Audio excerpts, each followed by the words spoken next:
I just wanted to introduce myself. My name is Beth Riley, and I am with the Flamingo Group, and I'm a realtor. And our team has been very interested in the building of green homes. And the start of this is with Joe Pasma from Enercept, and he's the national sales manager for the Enercept Incorporated. I have lots of questions for you, Joe. So what I noticed too is that right next to the EPS, the little tag right there on the slide, there's a hinge on it. What is that used for? It's actually a chase that's cut into the foam core of the panel. That's an electrical chase. So Oh, we'll put electrical chases in the panel that run typically on a wall. They'll be spaced 4 foot apart, and they'll run vertically from the top of the wall down to the sill plate.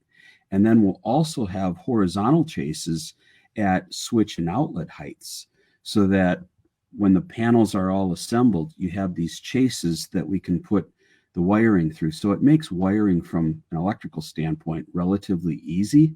And then as the panels are installed in the field, they will drill the top and bottom plates to be able to access those chases.